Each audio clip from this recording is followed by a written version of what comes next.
नमस्कार, देवमातांचं स्वागत आहे. आज आपल्याबरोबर श्री उद्धव जोशी महाराज आहेत.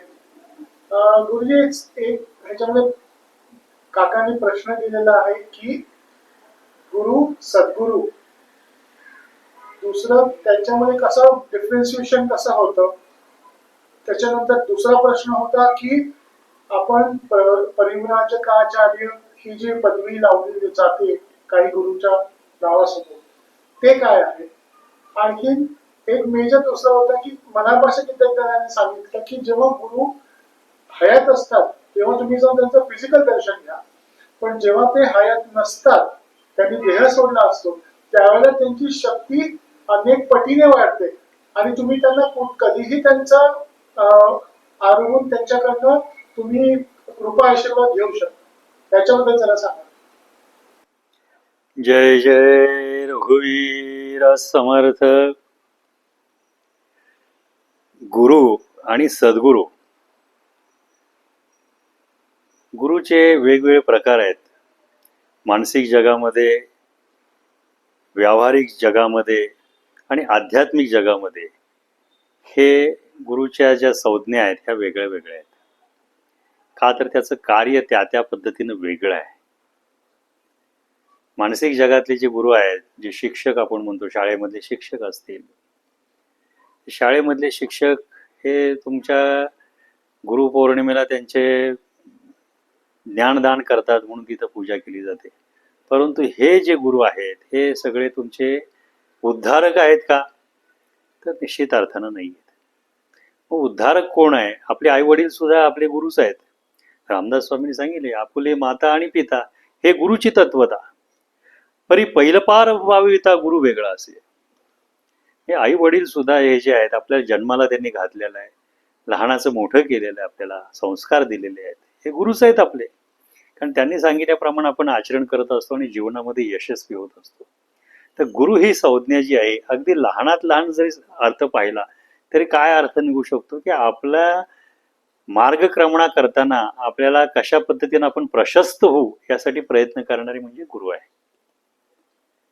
परंतु हे सगळे जे आहेत हे कुठे आहेत, त्यांची एक सीमा आहे. त्या सीमेच्या पलीकडे जाऊन ते काय करू शकत नाही. परंतु मनुष्याच्या जीवनाचा जो उद्देश आहे की परमात्म्याची प्राप्ती करून घेतली पाहिजे, म्हणजे आत्मोद्धार झाला पाहिजे, तो परलोकीचा मोक्ष त्याला प्राप्त झाला पाहिजे. आणि हा मोक्ष घडवून आणणारा त्याच्या बाबतीत जर कोण असेल तर तो गुरु आहे. आणि तो वेगळा आहे असं सांगितलंय. म्हणजे त्याला काय म्हणतात की आध्यात्मिक गुरु, त्याला असं म्हणतात. कारण आध्यात्मिक गुरु काय करत असतो की तो आपलं ज्ञान जे आहे हे वेगवेगळ्या मार्गाने त्या शिष्याला देत असतो. तो नजरेनं देतो, तो आशीर्वादाने देतो आणि तो प्रत्यक्ष शिकवून देत असतो. काही वेळा त्याच्या स्पृहेनं सुद्धा कार्य घडत असतात. दुसरा प्रश्न असा तुम्ही म्हटला की हा सद्गुरु, सद्गुरु हे तत्व आहे.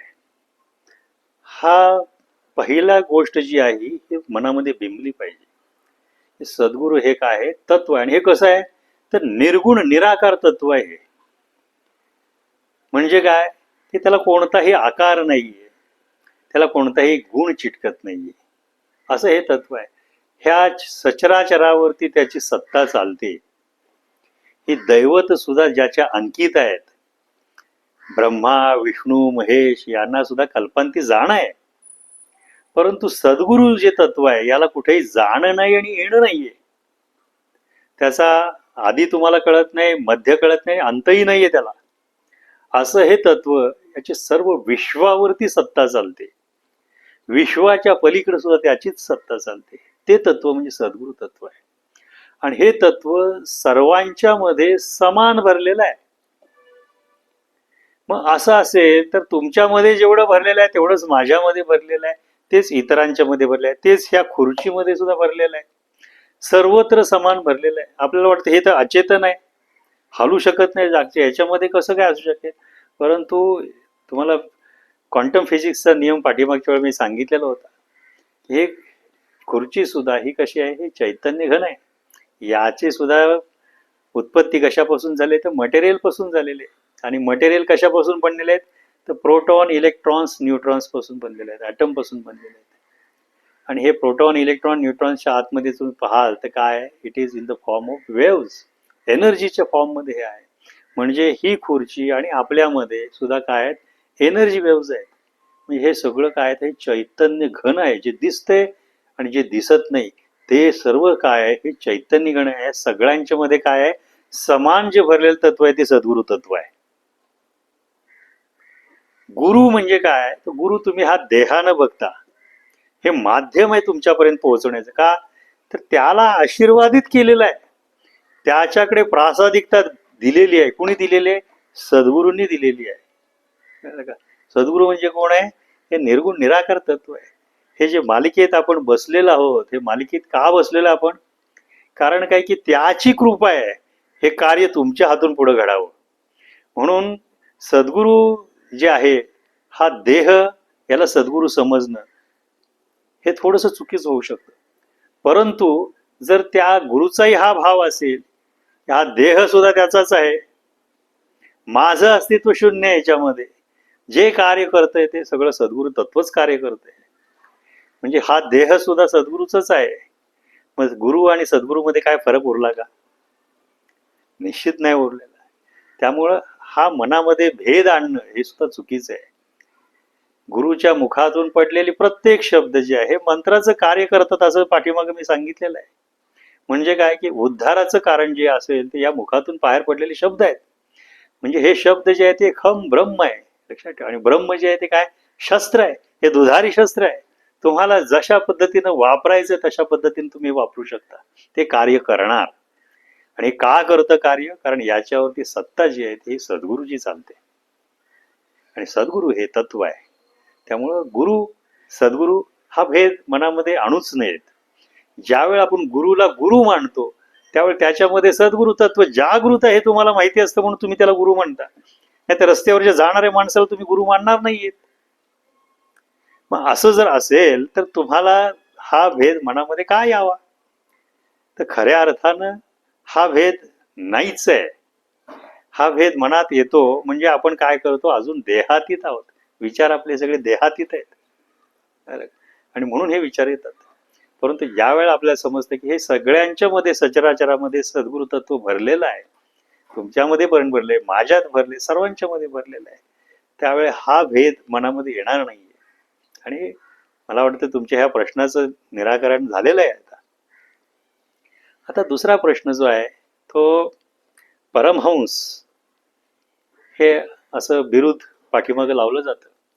हे मुख्यत्वे करून कुणाच्या पाठीमागं लावलं जातं, तर जे संन्यासी आहेत, ज्याने हंस गतीनं प्रगती करण्याचं ठरवलेलं आहे, ते परमहंस, ते परमतत्व आकळण्याचं जे हंस गतीनं जाण्यासाठी पुढे गेलेलं आहे ते परमहंस म्हणून आहेत. लक्षात ठेवा. जे संन्यासी असतात, श्रीधर स्वामींच्या पाठीमागे पण लावलेलं आहे परमहंस. म्हणजे काय की हे सगळे यती असो, संन्यासी असो, साधक सुद्धा जे आहेत ते काय करत असतात की आपली गती जी आहे ती हंसाच्या पद्धतीने घडली पाहिजे. कारण का हंस हे एकाग्रतेनं पुढे जात असतो, तो कधीही पाठीमागे वळून बघत नाही. पोहताना सुद्धा असं मागे वळून बघितलंय का त्यानं, कधी नाही बघितलेलं. तो सरळ जात असतो. आणि हंस सुद्धा आपण कुठला असला पाहिजे, तर ते कैलास मान सरोवरातला हंस असलं पाहिजे, आपण राजहंस असलं पाहिजे आपण. कळलं का. हे सगळे संन्यासी जे आहेत की ज्याने जीवनाचं उद्दिष्ट फक्त एकच ठरवलं की मला परलोकीचा मोक्ष प्राप्त करून घ्यायचा आहे, आणि त्याच्यासाठी हे सगळं जीवन पुढचं मी व्यतीत करत आहे. मला कुठलाही राग, लोभ, मत्सर, द्वेष काही राहणार नाहीये.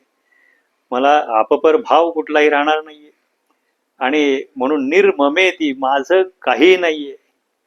हे सगळं जे आहे ते माझं कोणी लागत नाही याच्यामध्ये. म्हणून संन्यासी ज्यावेळेला होतो त्यावेळेला काय करतो, तो स्वतःच सुद्धा श्राद्ध उरकून घेत असतो. आई वडिलांचं करतो, आणखी पूर्वजांचं श्राद्ध करून घेतो. सगळे संस्कार पूर्ण होतात. आणि ज्या वेळेला हे सगळे संस्कार होतात पूर्ण, त्यावेळेला तो काय करत असतो की ह्या सगळ्यातून बाहेर पडतो. आणि त्याची सुद्धा आचरण करण्याची जी प्रणाली आहे, पद्धती आहे, ही ठरलेली आहे. संन्यासी एका ठिकाणी, एका ग्रामामध्ये कधीही 3 दिवसापेक्षा जास्त दिवस राहत नाही. तिथं जर राहिला, हे असं का असेल, कारण ज्या ठिकाणी आपण जास्त काळ वास्तव्य करतो त्या स्थानाबद्दल सुद्धा आपल्याला काय होतं, अटॅचमेंट निर्माण होत असते. हे सुद्धा आपल्याला घडू नये. आपल्याला फक्त उद्दिष्ट काय, तर त्या परमात्म्याची प्राप्ती करून घ्यायची आहे, त्या परमेश्वर पाहायचं आहे. आणि एवढेच उद्दिष्ट जीवनामध्ये ठेवून ते काय करत असतात, वाटचाल करत असतात. आणि म्हणून ते हंसाच्या गतीने त्यांना पुढे जायचं असतं आणि ते परमतत्वाचा काय करायचं असतो, वेध त्यांना घ्यायचा असतो, म्हणजे ते आकळायचं असतं. त्यासाठी हे परमहंस त्यांना विरोध लागलेला आहे. आता परिव्राजकाचार्य हे जे आहे, परिव्राजक चक्रावरती आरूढ झालेले जे आहेत त्यांनाच फक्त हे बिरुद ऍप्लिकेबल आहे. जसे आपले श्रीधर स्वामी जे आहेत ते परमहंस परिव्राजकाचार्य आहेत. इतर जे आहे ते नुसते परमहंस असतात, त्यांना परमहंस म्हटलं जातं, परंतु यांना परिव्राजकाचार्य असं पुढे म्हटलेलं आहे. त्यामुळे ही जी आहे राजहंसाच्याही पुढची गत जी आहे हे सर्वार्थानं सिद्ध झालेले हे जे असतात ते विश्वाकार झालेले असतात. आणि हे विश्वावरती सत्ता म्हणजे स्वतः सद्गुरूच असतात. ते हे त्यांचं ज्ञान त्यांना असतं. त्यांचा जन्म जो आहे हा धर्मस्थापनेसाठी घडलेला असतो. जे अवतारी पुरुष आहेत त्यातल्यापैकी हे जे लोक असतात हे अधिकारी पुरुष असतात.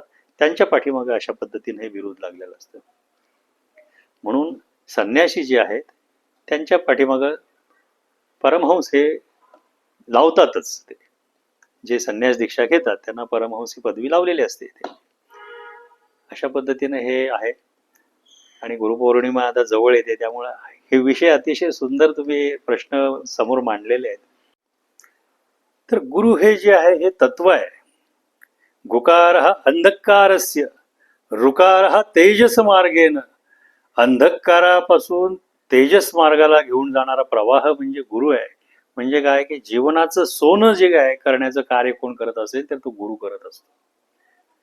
जसं जवाहीर जो असतो तो काय करत असतो, हिऱ्याला पैलू पाडत असतो. जेवढे पैलू मोठे असतील, जास्त असतील, तेवढे त्या हिऱ्याची किंमत जास्त येते. म्हणजे तो जो शिष्य आहे याला जर आपण मातीचा गोळा म्हटला तर त्याला आकार देण्याचं कार्य जे आहे तो कोण करतो, गुरु करत असतो. म्हणजे कुंभार. मी असं म्हटलेलं आहे की कुंभारासारखा गुरु जगी नाही मोठा, आतून देई आधार वर मारी धपाटा. गुरु काय करत असतो, परीक्षा घेतो. हे पूर्वीच्या काळामध्ये घडलेले आहेत घटना. आताच्या काळामध्ये परीक्षा घ्यायला शिष्य अवेलेबल असला पाहिजे, धकाधकीचं जीवन आहे. परंतु काय करत असतो, शिष्य कुठेही पडू नये, त्याचा पाय मोडू नये, म्हणजे काय अधोगतीला जाऊ नये, यासाठी काय करत असतो तो प्रत्येक वेळेला काय करत असतो, गुरु त्याला आधार देत असतो. आणि परिस्थितीचे जे झटके त्याला बसत असतात ह्याच्यामुळून त्याला काय होतं, पैलू पडतं. जसं हिऱ्याला पैलू पाडले जातं तसं त्याला आकार दिला जातो. म्हणजे गुरुच्या आशीर्वादानं जे मडकं तयार होतं, शिष्य तयार होतो, हा कसा असेल तर ते मडकं कधी न फुटणार असतं. कळलं का? तसं हिरा जो आहे हा हिरा पैलू पाडलेला हिरा आहे. तो शिष्य जो असतो अशा पद्धतीनं तयार झालेला असतो त्या हिऱ्यासारखा. म्हणजे अनमोल रत्न आपण ज्याला म्हणतो असं शिष्याला तयार केलं असतं. म्हणजेच काय, गुरु आपल्यासारखाच दुसरा तयार करत असतो. गुरु आपणासारखे करीती तात्काळ असं सांगितलेलं आहे. गुरु काय करतो तर आपल्यासारखाच किंवा आपल्यापेक्षाही चांगला मोठ्या ज्ञानाचा गुरु शिष्य तयार करत असतो की जो पुढे गुरु म्हणून कार्य करू शकेल. आता गुरु देहावरती असणं आणि गुरु देहावरती नसणं म्हणजे समाधिस्थ असणं असं आपण समजूया. याच्यामध्ये काय फरक आहे? तुमचा जो प्रश्न आहे की गुरु देहामध्ये असला की त्याला कळवळा येतो, त्याच्या पुढे काय बोललं की तो ऐकतो आणि त्याच्यातून मार्ग काढतो. देहावरती नसताना तो विश्वाकार होतो, म्हणजे काय होतं, त्याची पॉवर वाढते असं सांगितलं. तर आता याच्यामध्ये मी मगाशीच सांगितले की गुरु हे तत्व आहे. साहजिकच आहे, आपल्यासारखा जर समोरची व्यक्ती असेल तर त्याच्याबद्दल आपल्याला जास्त प्रेम निर्माण होतं. गुरु असा असला पाहिजे की आपल्याला भेटता आलं पाहिजे, त्याच्या पुढे जाऊन रडता आलं पाहिजे, आपल्याला आपल्या चांगल्या गोष्टी सांगता आल्या पाहिजेत. त्याला आनंद झाला की आपल्याला आनंद झाला पाहिजे, आपल्याला आनंद झाला की त्यालाही आनंद व्हावा. आपण ज्यावेळी दुःखात आहे त्या दुःखाच्या वेळी त्यांना आपलं ऐकून घेतलं पाहिजे आणि त्याच्यावरती फुंकर त्यानं घातली पाहिजे, अशी अपेक्षा आहे त्याची. म्हणजे देहावरती गुरु असला की त्याला सुद्धा स्पृह आहेत, त्याला सुद्धा भावना आहेत आणि त्या भावनासाठी त्याला गुरु माऊली म्हणतात. आपला शिष्य जर पुढे रडत असेल, दुःखामध्ये असेल, तर कुठल्या गुरुला बरं वाटेल? तो त्याला गुरुला काय, शिष्याला काय करणार, त्याच्यातून बाहेर काढण्यासाठी निश्चित प्रयत्न करतो. म्हणजे हा गुरु जो आहे देहावरचा तो काय करत असतो, त्याला ऍक्सेसिबल असतो. त्यामुळे देहावरती असणाऱ्या गुरुबद्दल ज्याला विशेष प्रेम असतं. का तर आपण जे खातोय ते त्याला नैवेद्य म्हणून आपण देऊ शकतो गुरुला. आपण त्याला त्याची चोच पुरवू शकतो, त्याच्याशी बोलू शकतो, त्याचं ऐकू शकतो. चार त्याच्याकडून अनुभवाची गोष्टी ऐकू शकतो, समजू शकतो आणि त्याचा आपल्या जीवनामध्ये काय करू शकतो, आपण वापर करू शकतो. म्हणजे देहानं गुरु असला की हा लाभ शिष्याला होत असतो. याचा अर्थ तो देहावरती आहे म्हणून त्याची पावर कमी आहे का? आहे का असं? आणि गुरु समाधीस्थ असला म्हणजे तो विश्वाकार झाला असं समजलं जातं. तर सद्गुरू हे तत्व आहे, त्या तत्वाशी ज्यावेळेला तादात्म्य पावतो ना त्याच वेळेला तो विश्वाकार होत असतो. कळलं का? ज्या वेळेला त्या तत्वाशी तादात्म्य पावलं जातं त्यावेळेला तो विश्वाकार होतो. मग तो देह असो नाही तर विदेही अवस्था असू देत, त्याला सर्व गोष्टी सर्व ठिकाणी सर्व कोणत्याही वेळेला संचार तो करू शकतो. अशी उदाहरणं आपण पाहिलेली आहेत. श्री गुरु नृसिंह सरस्वती एकाच दिवशी दिवाळीच्या दिवशी 8 शिष्यांच्या घरी गेलेले होते. आता विचार करा, त्यावेळी ते देहानं होते की नाही? त्यावेळी देहानं असताना सुद्धा ते इतर ठिकाणी संचार करू शकत होते, अनेक ठिकाणी भक्तांची कार्य करू शकत होते. म्हणजे ते विश्वाकार झालेले आहेत ना. म्हणजे देहावरती असताना सुद्धा विश्वाकार झालेले आहेत. तर गुरु हे तसंच असतं. त्या निर्गुण निराकार तत्वाशी ज्यावेळेला तादात्म्य पावलं जातं त्यावेळेला आपण तेच होऊन बसतो. देव पहावयासी गेलो देव होऊन तेथेच ठेवलो आपण असं म्हणतो नुसतं, पण हे खऱ्या अर्थानं सत्य आहे. ज्या वेळेला तुम्ही वैश्विक शक्तीशी तादात्म्य पावता त्यावेळेला ती शक्ती तुमच्यामध्ये संचरते. म्हणजे काय, ती शक्तीच कार्य करत राहते पुढं. म्हणजे तुम्ही विश्वाकारच झालेला असता त्यावेळेला. कुणी असं समजू नये की गुरु देहावरती असला की त्याची पावर कमी आहे, असं होत नाही कधी. त्याच्या इच्छा मात्रे सगळ्या गोष्टी घटना घडू शकतात. आणि तो काय फक्त त्याचे जे शिष्य आहेत या जन्मीचे त्यांच्यावरतीच फक्त कृपा करणार आहे का? अनंत जन्मांचे त्याचे शिष्य असू शकतात. वेगवेगळ्या जन्मांमध्ये तो वेगवेगळ्या भक्तांचे शिष्यांचा गुरु असू शकतो. आणि तो ज्यावेळी त्या तत्वामध्ये असतो, ते जे जीव असतात ते वेगवेगळ्या योनीमध्ये असू शकतात. त्या सगळ्यांचा उद्धार झाला पाहिजे की नाही? त्याचं कार्य कोण करतं? तो गुरुच करत असतो. म्हणजे देहावरती राहिला म्हणून काय त्याची पावर कमी होते असं नाहीये. आणि गुरु ज्या वेळेला समाधीस्थ होतो किंवा विदेही अवस्थेमध्ये असतो, त्याला देह नसतो, त्यावेळेला तो विश्वाकारच झालेला आहे. म्हणजे काय, त्या निर्गुण निराकार तत्वामध्ये तो समाविष्ट झालेलाच आहे. त्यामुळे त्याची शक्ती सचराचरावरती चालत असते. त्यामुळे असं मुळीच नाहीये की ती शक्ती वेगळी आणि ही शक्ती वेगळी. असं जर असतं तर महाराज जे आहेत, आता रामचंद्र जोशी महाराज हे आता समाधीस्थ आहेत आणि ते विश्वाकार आहेत. ते जर विश्वाकार आहेत तर माझ्यामध्ये पण ते आहेत ना, तुमच्यामध्ये पण ते आहेत, सर्वत्र ते भरलेले आहेत. असं असताना हे तत्व कार्य का करत नाही? मग करतं की नाही? त्यांच्याच स्पृहेनं कार्य घडतंय सगळे. म्हणजे देह आणि विदेही अवस्था ही गुरु तत्वाला बाध्य नाहीये. गुरु जो आहे हा देहावरती असला काय आणि विदेही अवस्थामध्ये असला काय, गुरु हा गुरु तत्वच आहे आणि ते सर्वावरती प्रासादिक असं असल्यामुळे कृपा करत असतं. त्यामुळं कोणी असं संभ्रम मनामध्ये आणू नये की आता हे स्वामी समर्थ समाधीस्थ आहेत त्यामुळे विश्वाकार आहेत. मी त्यावेळी देहावरती असताना का ते विश्वाकार नव्हते का? तर ते होते, त्यावेळेही होते ते. आणि देहावरती असल्यानंतर अनेक ठिकाणी अनेक वेळेला ते संचार करू शकतात, सूक्ष्मामध्ये संचार करू शकतात. एकाच वेळेला तुम्ही असं बघितलेलं उदाहरण अलीकडच्याच काळामध्ये की दत्त जयंतीचा उत्सव चालू असताना एका व्यक्तीचा फोन आला होता. त्यावेळेला त्या ठिकाणी महाराज आणि मी गेलेलो असं त्यांनी सांगितलं. आता मी वसंतगडमध्ये आहे, त्या ठिकाणी कसा गेलो मग मी, हे मलाही माहिती नव्हतं, पण घडलं ना तिथं. त्या व्यक्तीनं त्यांना अनुभूती आल्या त्या. याचा अर्थ काय की हे विश्वाकार तत्व जे आहे त्या तत्वाशी ज्या तादात्म्य पावलं जातं ते ऑटोमॅटिकली सर्वत्र संचार असतो. जिथं जिथं ज्या ज्या गोष्टींची आवश्यकता आहे त्या त्या ठिकाणी हे तत्व काय करत असतं, प्रगट होत असतं. आणि तिथं त्या प्रसादिक रूपाने काय करत असतं, दर्शन घडत असतात. त्यामुळं विदेही अवस्था देह अवस्था हा याच्यामध्ये विनाकारण संभ्रम करण्याची काही गरज नाहीये. हा कुणाच्या बाबतीत घडू शकतो की ज्यांना परंपरा नाहीये, ज्यांचं ज्ञान तोटकं आहे, अशांच्या बाबतीत. पण खऱ्या अर्थानं जर पाहाल तर गुरु हे जे आहे हे सद्गुरु तत्व आहे, त्याच्याशी तादात्म्य पावला तुम्ही की तुम्ही विश्वाकार झाला. तुम्हाला वेगळे काय विश्वाकार होण्यासारखी गरज नाहीये. तुम्हाला काही गोष्टी समजो न समजो, परंतु त्या तत्वाशी तादात्म्य पावल्यामुळे ते तत्व सगळीकडे कार्य करतं. असं आहे, ते निर्गुण निराकार तत्व आहे, ते सगळीकडे कार्य करत असतं. त्यामुळं तुम्ही इथं बसला तरी कार्य हे सगळीकडे घडणारच आहे, कारण ते सद्गुरु तत्व आहे, ते प्रासादिक आहे. मला वाटतं तुमच्या ह्या प्रश्नाचं उत्तर मिळालं तुम्हाला.